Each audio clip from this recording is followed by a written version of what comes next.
Coffee with Caregivers production costs are covered by a partnership with United Healthcare and the National Foster Parent Association. We receive no federal or state funding and depend on our constituents and viewers to help us achieve our goals to provide support and services that meet identified needs within our mission. We would like to welcome the viewers of Coffee with Caregivers to the family. The National Foster Parent Association offers several membership opportunities for individuals, child placing agencies, and state and local affiliates. You can join today or donate at nfpaonline.org. Well, good morning, everybody. Welcome to Coffee with Caregivers. It's fall and we're feeling chilly here in Central Texas. This time of year, it's still usually in the 70s and it's in the low 50s. And so we had that nice big norther come through that I'm sure all the rest of you all up north had. And are probably, from what I saw from some of my friends, experiencing snow and all kinds of things already. Can't even imagine that. But anyway, it's so good to be here for another episode of Coffee with Caregivers. And as you see, we have a gentleman sitting here that is going to talk with us today about his life and also about a book that he has written based on that life and his family. I'm really anxious to get to talking with him. Before we do, though, I always talk about a cup that either somebody sent to me or given to me, or one of my kids has said, "Mom, this one's for you," since you use cups all the time. And this one is just a really simple one, but it's one that I think we just always have to remind ourselves about, and it's to do good. Sometimes it's really easy to say that, and then other times we have to figure out, well, how do we actually do that? How are we helping other people? We talk about acts of kindness, acts of random kindness, all those things that we can do to make a difference in other people's lives. And what I've learned that when we do good, it helps us too. So I think that's probably something that Angelos learned over the years as well. Those of us that have, and I don't know anything about Angelo and his age, but at my age, and I was 74 recently, you start to have a lot of introspect and retrospective thoughts about life and where you were and how you got where you are today. And then where are you going, right? What is this future that we're looking at as we get older? So I'm interested to know if Angelo kind of felt some of that, and that's what spurred him to write his book about, okay, I'm getting older. I want people to know. I want people to learn from my experiences. So, Angelo, I'm going to hand this over to you. And if you wouldn't mind introducing yourself and telling our audience what you feel is important about you, and then we'll get to your story. Great. So, of course, I do have a book that I wrote called The Bond. I am a former foster child myself. I grew up in a family of 10 foster kids. 8 were foster, actually, and 2 were natural. But since we're doing show and tell today, you have that great mug. I brought along a ring. I don't know if you can see it, but it's what we call a Holy Communion ring in the Catholic Church. It's a small little ring that I received in 1968 from my father, my natural father, when he put us in an orphanage. And I was in an orphanage for 3 years. And in those 3 years, there were many people in the orphanage that tried to take this ring away from me. So I'm most proud of my life that I still hold this ring today in my hand as a sign of resistance, as a sign of fortitude. And really what all foster kids have to find in themselves in order to get through. Because foster care, you don't choose foster care, it's thrust upon you. So you reach for the things that you can hold on to that kind of mean something to you in some way. And for me, it was this ring that's probably worth around $50. It's not very much at all. But again, it's probably my most prized possession. I grew up in a foster family, like I said, came from a broken family. My father was a piano player in Luigi Prima and Guy Lombardo's band. They were a big band, so he was a piano player. But unfortunately, he was also a drinker. So he was never home when he was. He was very abusive. And my parents' marriage didn't really last. So when my mother got sick with breast cancer, unfortunately, my father took my 3 siblings and me and put us in an orphanage on Staten Island called St. Michael's. And in an orphanage, it was pretty terrible. And I thought, my God, this is terrible. I was 6 years old. So from 6 to 9, I was in the orphanage. And so for those 3 years, it was kind of pretty draconian and pretty oppressive. And then one day I got word that I was being sent to a foster family. I was getting out. And I was so happy because here I was going to this place on Long Island, Huntington, Long Island, that was so green. I'd been used to growing up in the city. So it was all concrete and broken debris and whatnot. Just everything you can imagine. So here I was going to the greenest place I'd ever seen in Huntington, Long Island, to a foster family. And I entered the foster family. Things were great for a while. And then things started to turn because we got older. And believe it or not, we had 4 of us were the same age. We were from the 8 kids that we had in the family. We made up of 3 different families. 3 from my family, 2 from another family, and 2 from a third family. And then she had 2 other kids that are her own natural sons. So we all kind of got meshed together. I call it a mashup of foster kids. And there were issues with the foster family because once we got older, the 2 sons started to kind of rebel and kind of get angry at the fact that their life had been taken away by their foster parents, who had brought all these children into their life and kept moving them further and further away from their parents. So what did they do? They rebelled and really hated us as kids. So what happened, that made us kind of separate between the foster kids and the natural kids. It wasn't a conscious decision like, hey, you guys are there, we're here. It just kind of graduated that way and it evolved that way. And so we learned how to cope that way. And lo and behold, once the parents started to really realize this and whatnot, they really started to favor their kids, their 2 sons. And we got kind of the short shrift. But that made us get together and really bond. That's what the bond is about, is we formed a family that to this day, we get together on all the holidays, just the kids. The 2 natural sons are not involved, don't want to be involved, have nothing to do with us. The two foster parents have since passed away. So it's just us kids now because we're older and we all have our own families. But we've all gone on, created our own families, but also created this major family together. And it's really a wonderful experience. And what my book is about is the kind of, what it feels like to be a foster kid, number one. The fact that you have a family, you lose it. You have another family, then you lose it. And why did I lose the second time? Because of a thing called aging out. In the foster care system, as everyone here probably in the audience knows, you're supported until you're 18. And then you're kind of left on your own. Some states will give you some kind of a stipend for housing. They'll give you health care. But otherwise, you're on your own. And I can tell you stories about, I have a story in the book about one of the first times I went to a supermarket once I left the house. And I walked in the supermarket to get food for dinner. And I had no idea what to get because I'd never chosen before anything. So here I was, what was I going to, I didn't even know where to begin. And I left with a box of elbows and a can of lentils. To this day, I don't know why I did that. But that's what I left with after all the choices I had. So it shows that, foster kids really need help when they age out of the system. Yeah, that's absolutely true. I shared with you earlier that we fostered for 27 years. Which is wonderful, by the way. The last 10 of those were teenagers. Last 10 years of that time. And I had always, as earlier in our fostering journey, I'd always say, oh, no, I'm not going to do the teens. They're too hard.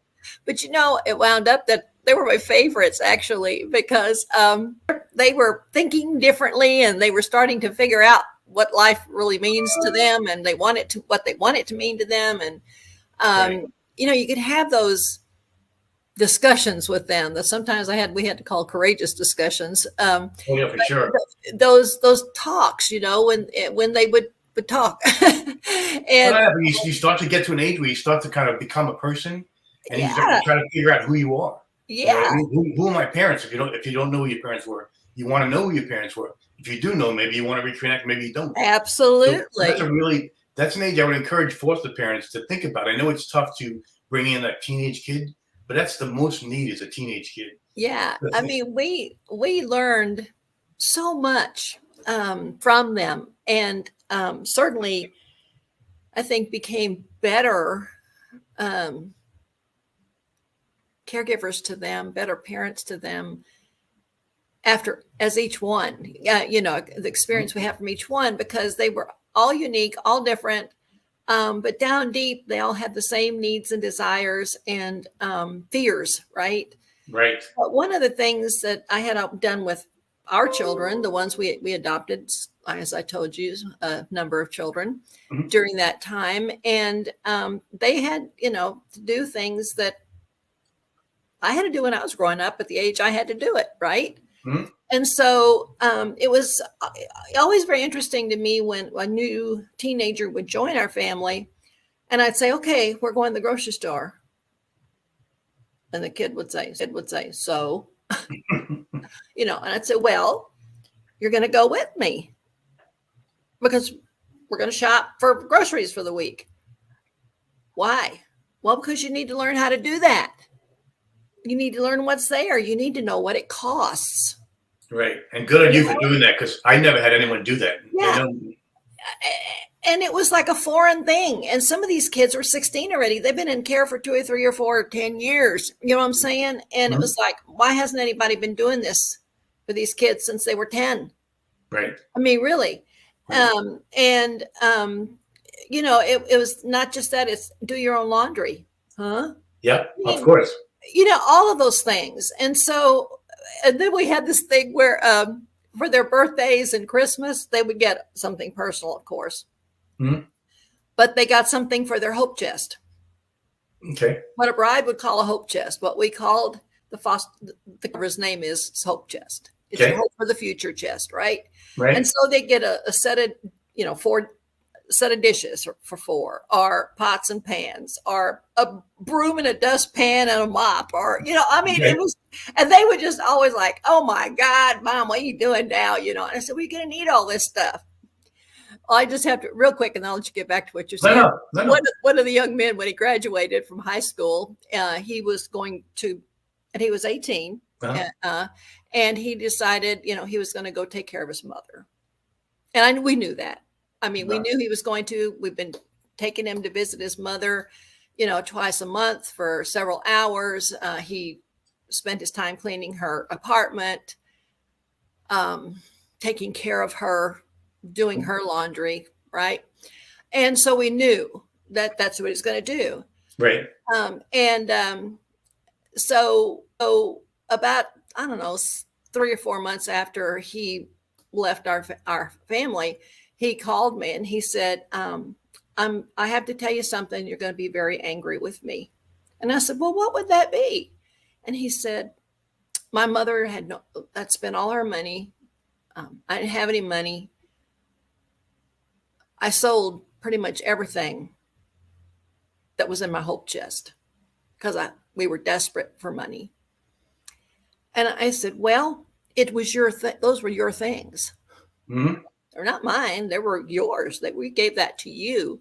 And if that is the way you felt was the best to use that at that time in your life, then I'm not angry with you for it, because I think you thought it through and did what you had to do. Sure. And, he was like, I thought you'd be so angry. I've been worried about it ever since I did it. And I said, well, don't.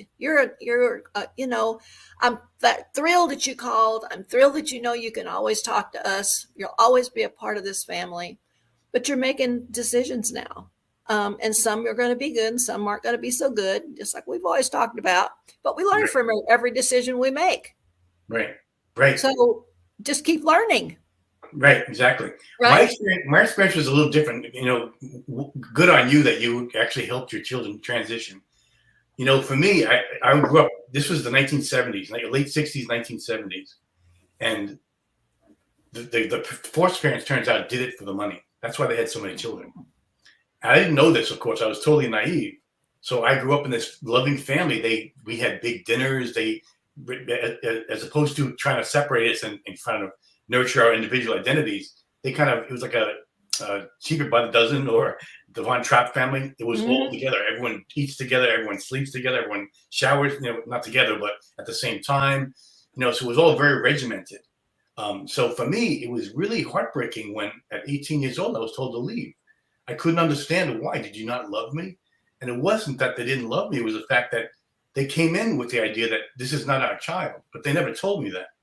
So they kind of built up this mystique of I'm going to be. As a matter of fact, one of the oldest kids was adopted, and so we always had the carrot of we're going to be adopted someday.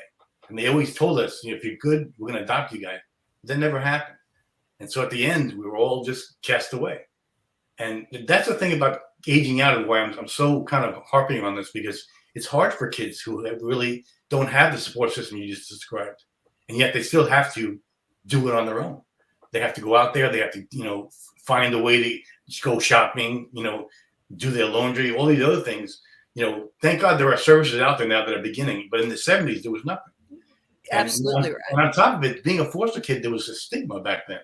It was kind of like you were a broken person, which wasn't fair, of course, but that was society then. And things have changed, thank God, for the better, and things are good. But so I just want to. I don't think it's changed enough, though. I'm sure of that. And that's why I think that people still say, "Oh, a foster kid, what they do."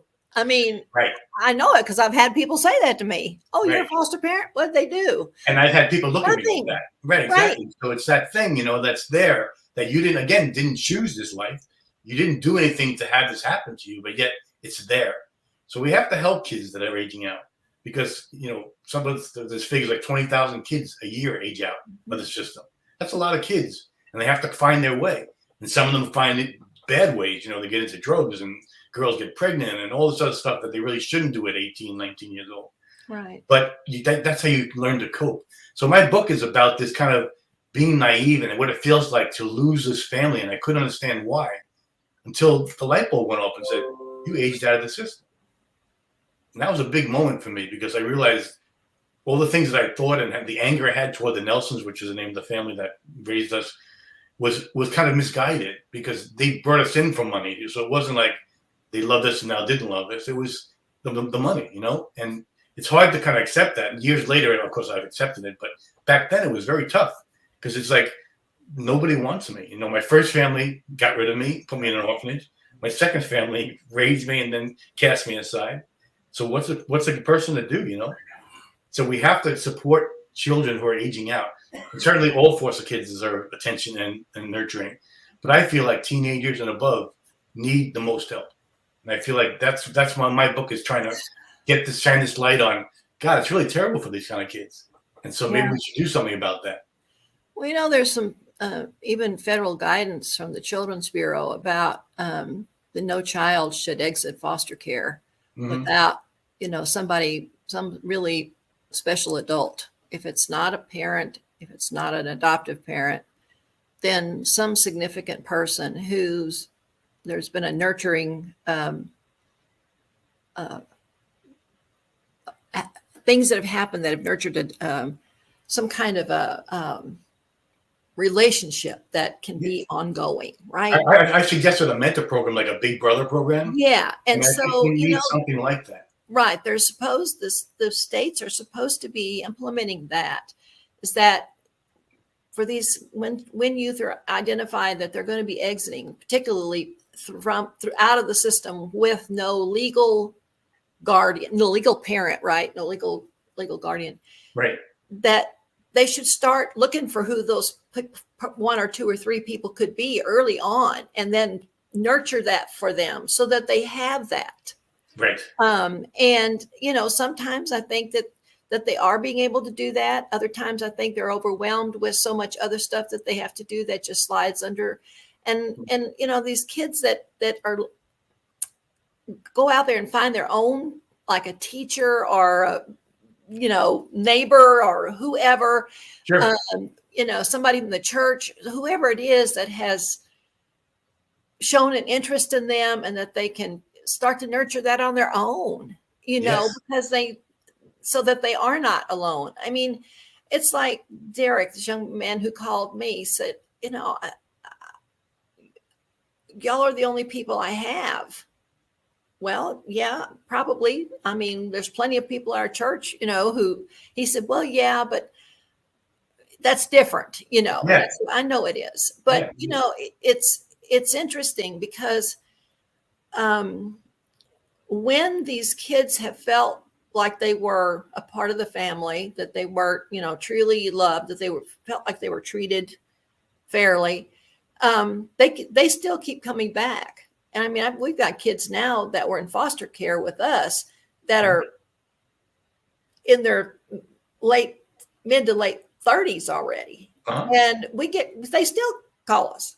And that's the beauty of it. And that's the beauty of it. Think about that relationship. And they tell us about what's happening with their kids. And when we have a new grandchild, right? That sort of thing. What's going on when they're having a hard time with one of them, right? And we had such good relationships with some of those kids' parents because we tried to always nurture that, regardless of what the law was finally saying was the outcome of that relationship. Right. And I had a mom that I'd run into the store once in a while over the years with, and we'd have, emails, and they would tell me when somebody like grandma died, and I went to the funeral, and when there was going to be a wedding or whatever. I mean, included us as a part of that family. And we had 3 of their children in our family over a period of almost 6 years, I guess. Right. And, she texted me one day and she said, Irene, I think our daughter needs us. And her daughter was 35 years old at that time. There you go. You never stop needing your parents. A couple of years ago, right? Our daughter needs us. I mean, she saw the relationship that we had as it's that important to her kids. And she recognized it and she honored it and wasn't threatened by it. And so, how we approach each of these young people, what their situation is, do they have involved family anymore? Do they not? Do they want to be involved with family? Is that something we can help them achieve? Right. With the system sometimes can't. I know I have my hand slapped a few times over the years, trying to keep some of those relationships going. But they were important because almost all of them wanted to go back and find that family if they didn't know where they were. And so I'm curious for you, did y'all have, you and your siblings, any kind of an ongoing relationship with your father and your mother when all of that separation occurred? Or did it just end at that point? My mother died when I was 8 years old. And that's where she died of breast cancer. She was sick. My father put us in an orphanage. Within a year, she died in the hospital. So she passed then. My father died when I was 18, 1978. It's interesting. We talk about parents and stuff. I want to play a little thing if you don't mind. My father was my father was a bum. He was a drunk. He was neglectful. He beat my mother. I witnessed for several terrible things. And yet when he died, I wrote this.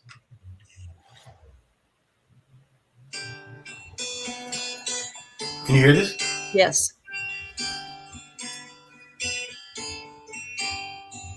Life with a father is no fun. Once had a father, now he's gone.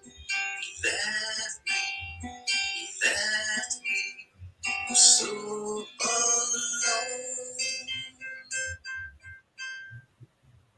Now that's crazy that I would write something like that to a man who was terrible, right? But here I was again. I had no father.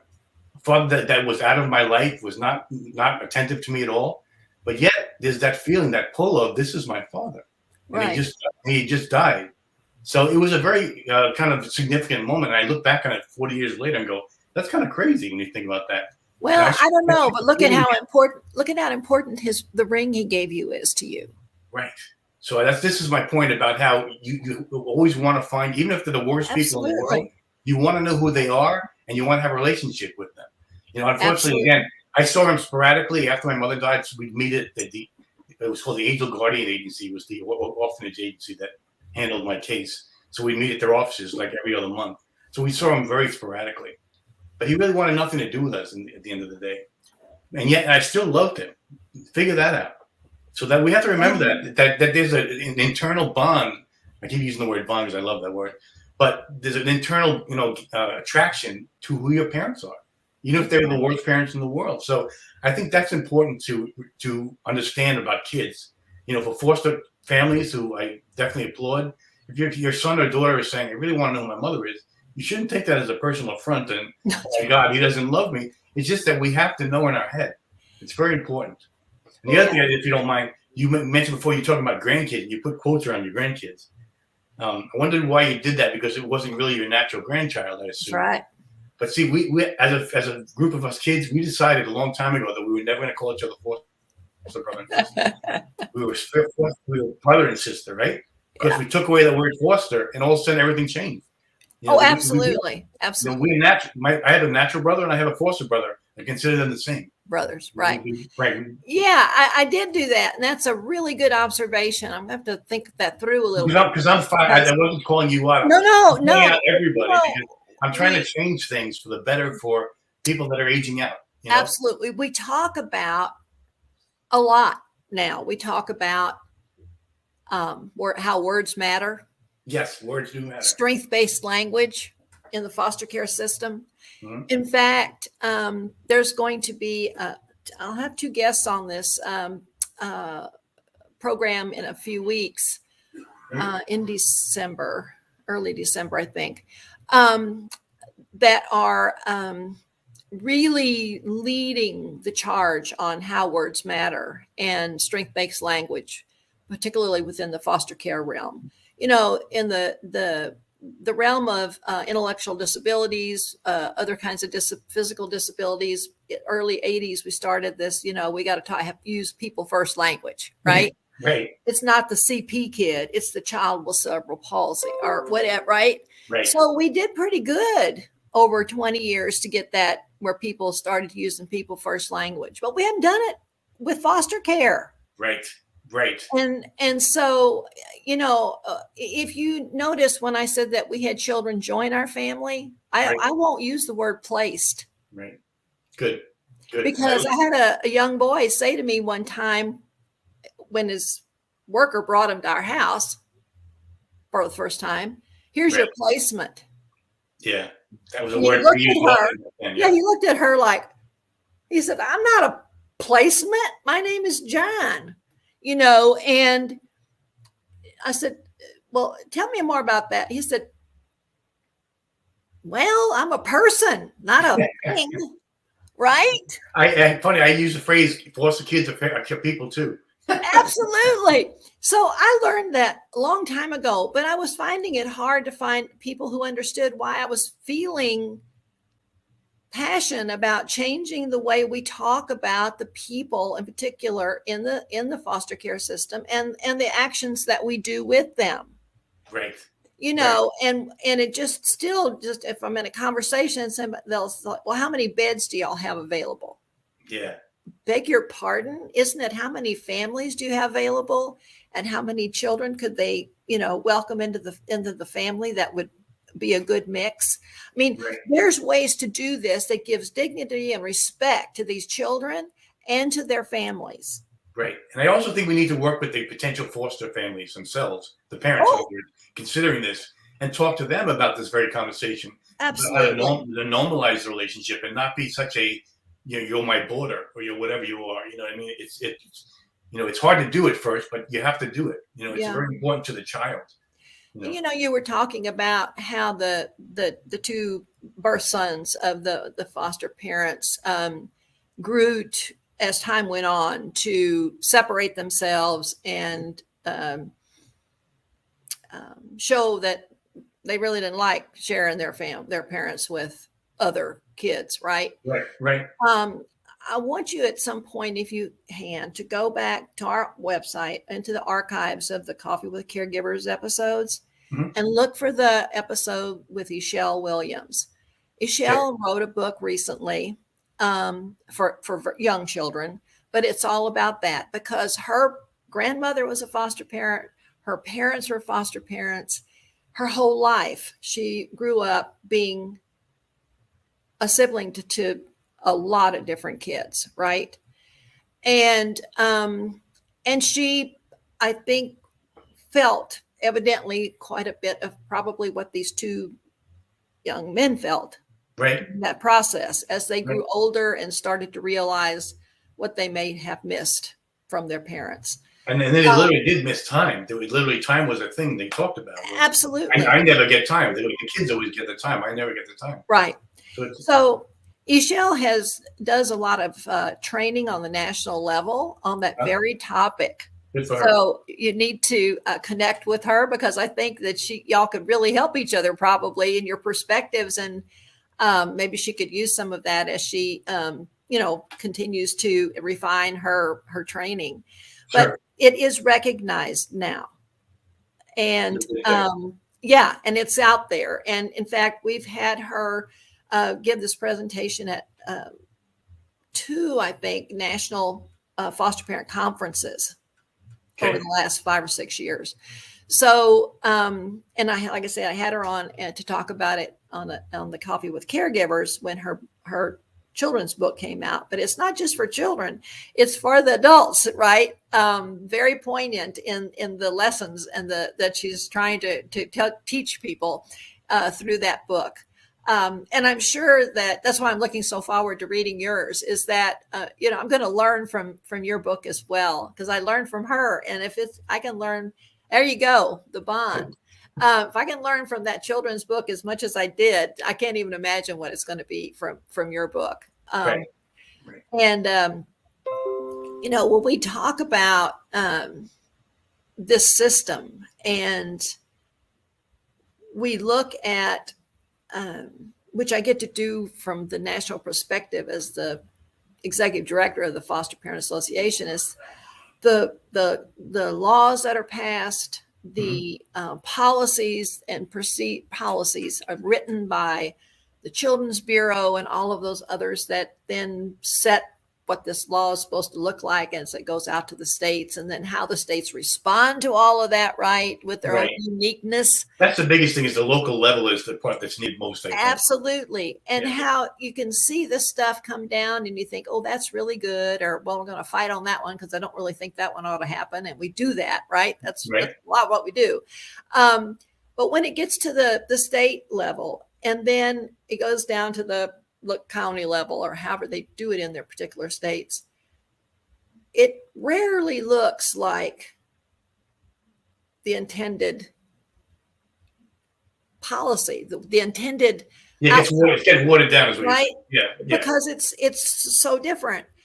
And I know one of the challenges that we have is when we're contacted by folks from all over the country, it's like, well, can't you just give me an answer on that? Well, I can't, because I can't know every rule in every state. And if you're in a county run state, I sure can't know what every county in your state, how they've interpreted it. Like, say, California, where I think there's 54 counties and 54 ways of doing foster care, right? Sure. So how do you respond to people? And I think that by writing books, that people can then think things through based on their own experience. And then they can start asking questions, right? Right. And that's why I think that when people can write books from personal experience, that can help everybody else that's still working within the system or thinking about becoming a part of the foster care system. Right. That's just such a great service. So I want to thank you for putting the effort into this book. So are you thinking of another book, or is this going to be are you going this is it for this story, for sure. But I want to build on this book and do things like doing discussions with aging out foster kids. Again, what I'm trying to do here is give a face to the emotions that foster kids feel. I don't think anybody takes a second to think about that. It's like foster kids have no choice. We literally have to kind of go where the wind takes us. And, there's certainly more programs now and things like that. But what I wanted to do was shine a light on, wow, this is pretty terrible being a foster kid, right? That's it. End of story. Just the idea that it's not fun being a foster kid. So if you can make it and in any way easier for that kid, that's what you should be doing. Right. In different ways. And again, you don't have to be a foster parent. You can donate, right? You can mentor, like I was saying before. There are things you can do of give up your time without having to make the full commitment, because sometimes it scares people, the full commitment. Right. Right. Good on you for fostering so many kids you have. But a lot of parents are afraid of bringing in kids for a number of different reasons. You Oh, know, you sure. have to get rid of that kind of fear, and also show them that, you know, someone like me can come out of a bad experience and create a good thing. You know, the good things can come from bad. You know, I have a line in the book about how, you know, everything has a silver lining, even if mine was harder to find, because that's what it was. You know, it was like it's for foster kids, it's harder to find, but you can find it. And so that's what I want to do. I want to try to mentor kids through my book. First, read the book, and they hopefully they'll say, "Wow, that's exactly how I felt." You know, and then from that we have a conversation. We start on same level as far as, okay, what are your fears? You know, what do you need resource wise? You know, what that's the thing. Kids don't know where to go. So the resources, you know, that are out there are sometimes hard to find. Thank God for the internet, but sometimes they're hard to find for kids. So we need kind of centers. We have some, we need more where the kids actually know where to go to and aren't afraid to go to. Right? Right. So, you know, there are a number of organizations I'm sure you're aware of that are or established and operated and run by people who used to be in foster care, right? And I'm so privileged to get to communicate with a lot of them on a pretty regular basis, and because we feel very strongly that in order to better prepare caregiver families, whether they be foster parents or relative caregivers or adoptive parents or whoever they might be, that if we can't speak to the realness of what children experience when they're removed from their parents, Right. and then all the hard places that they have to go to after that. Like you said, like it's like a leaf blowing in the wind. They have no control. Right. Somebody else is controlling every minute of their lives. And it's no wonder they want out. Right. That's the other thing. There's this feeling of, I want to get out. You know, you want this freedom, and then you get it. And it's like almost. And then you don't know. Right. It's like you're thrown in the ocean. It's like, I got to swim. I don't know how to swim. That's right. So that's why we have to kind of have this step in between. Absolutely. Absolutely. So, you know, we want to be informed by the people who have the lived experience. And so we're able to work with these groups and, you know, have conversations. And it's amazing.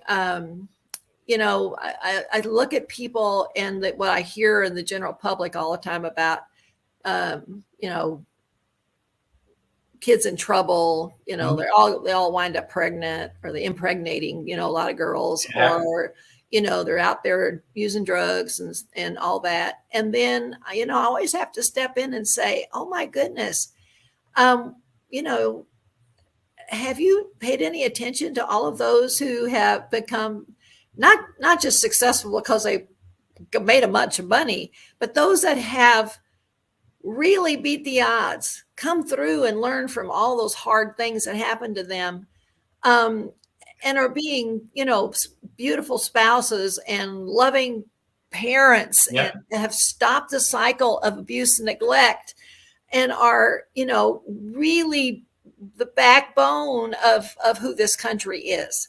And I feel very strongly about that, because I think people who have come through adversity and figured out how to do it are the backbone of this country. So, you know, how do we've got to get people to stop looking at the percentage that still has it rough because they didn't get what they needed while they were in foster care. Right. To help them move forward. Shame on all of us for that. But to look at those who did, ask, what happened in your life that's different? What made it different in the foster homes you were in? What did you have? Who did you find within your community? I get those questions all the time. I get readers all the time sending me letters. How did you do it? And there's no magic. It's not you know, any kind of formula.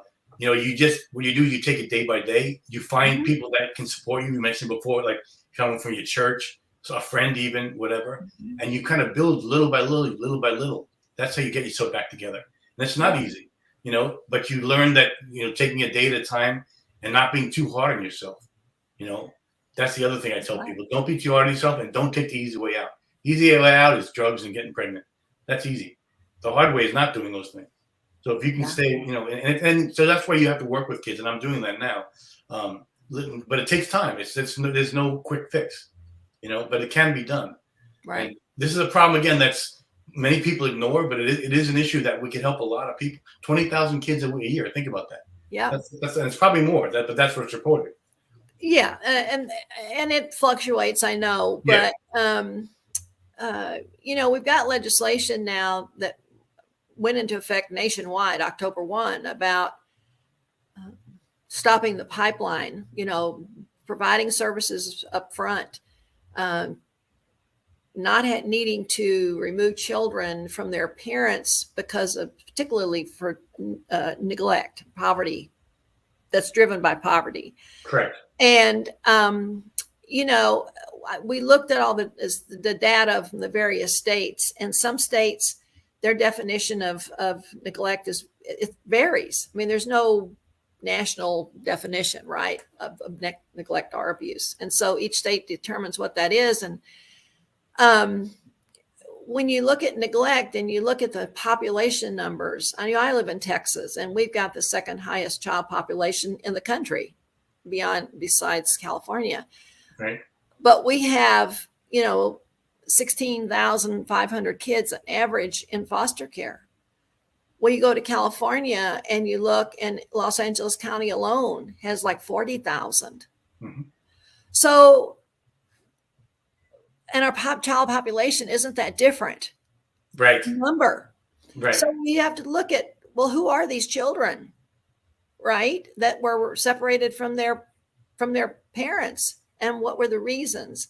Right. And we've certainly learned over the years that a lot of it is, yes, it is neglectful, but it's not intentional neglect. It's neglect from poverty or circumstances beyond somebody's control at that point.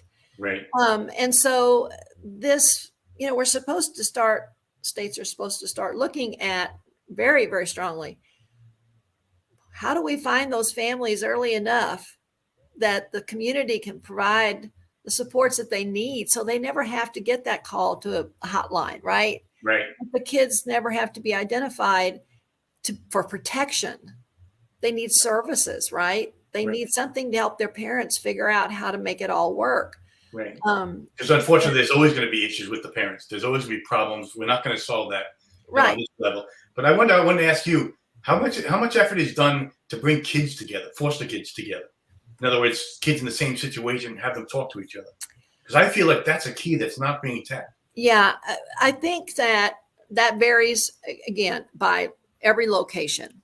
Right. Kind of what's the practice? I know you have some private agencies, and a lot of states have outsourced a lot of their foster care. Private agencies that have support groups for parents, the foster parents, right? Well, they can bring their kids, and there's a time for the kids to have some fun together, right? And so they can, and that's a great thing with some supervision. Other areas, they don't do that. Some they'll have, your spring picnic and your summer picnic and your fall get together, and the families all come, and everybody has fellowship together. And those are excellent. I know when we were fostering, our local foster parent association met every month, and we were encouraged to bring our kids, and we had caregivers from the church that where we met that, played with the kids, played games with the kids, did fun things with them, but they were together. Right. And I think that's so crucial. And honestly, not only just for a picnic, but I'm thinking on a regular basis, once a month, maybe, things like that. Yeah. And so, it's the issues, who does it, who's responsible, what are we're in a risk, awareness world now. What risk is there to that? Do the people that are, helping the kids or watching the kids, if the parents aren't in there, do they have to all the background checks? They have to have, you have to be safe. They have to. Okay. It gets to be really difficult. I went to the same thing. I was doing that would do parents' night out on Friday night, so mom and dad could go go to dinner or go grocery shop or whatever, and they would have the kids for up to 3 hours on Friday night at the church or whatever how they set it up.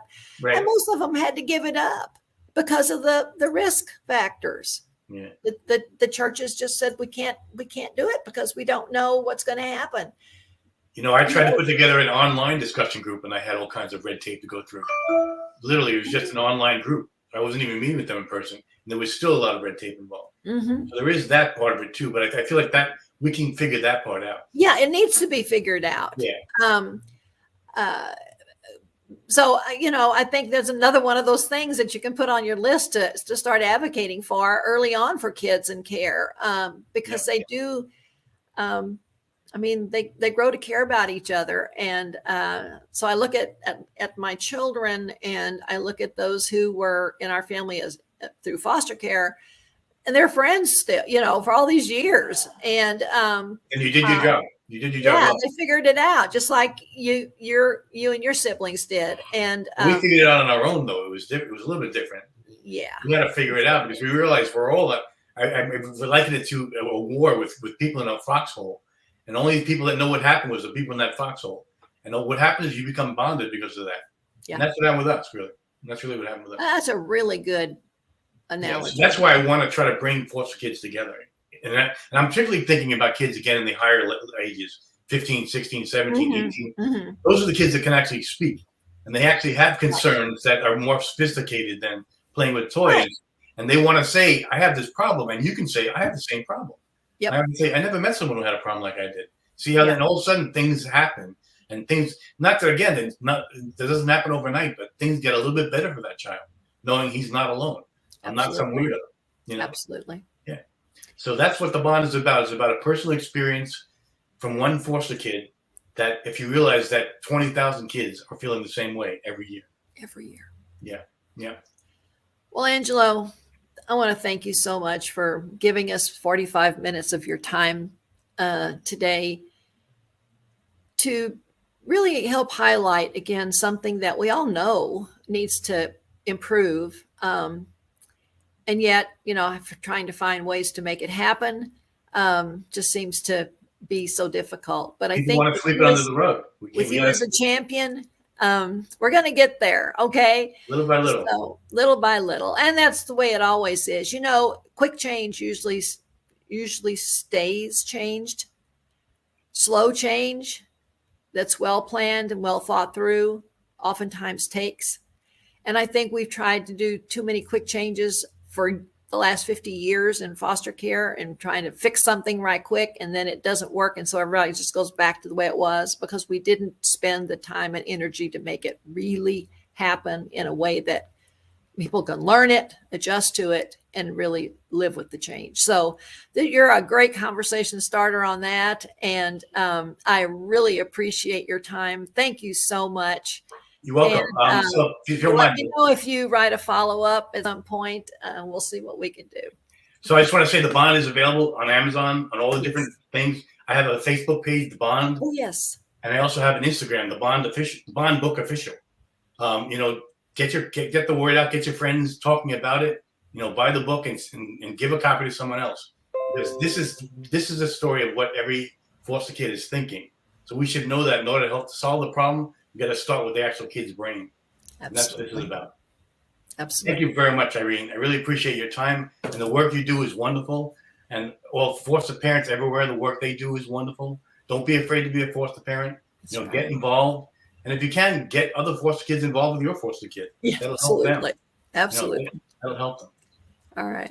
Great. Thank you so much. Thank you and as well. Thank you to all of our listeners and viewers today. We appreciate you so much, and we'll talk to you next week.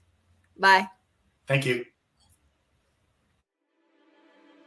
This episode is brought to you in partnership with our friends at United Healthcare.